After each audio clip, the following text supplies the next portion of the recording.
We see a lot of lip service sometimes to gender issues and to involving women in agriculture, both in research and development. And low capacity, especially with people who are working directly with women to actually use gender responsive approaches.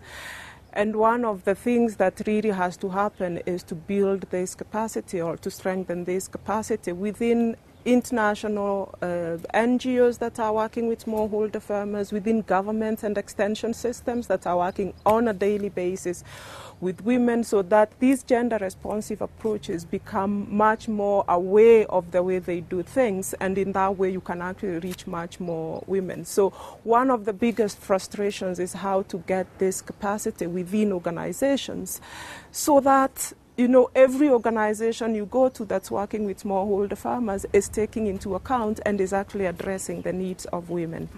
The other frustration we have is in terms of getting the evidence of what works.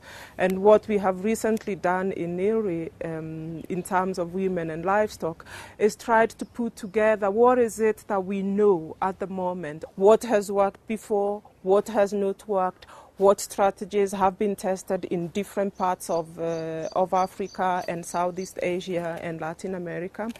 And we are hoping that this then becomes a starting point from which development partners can then start saying this has worked before, this has not worked, and research organizations can then say these are the further questions that we need to address in terms of generating evidence. We have submitted this to World Development. It's likely to be published in 2011.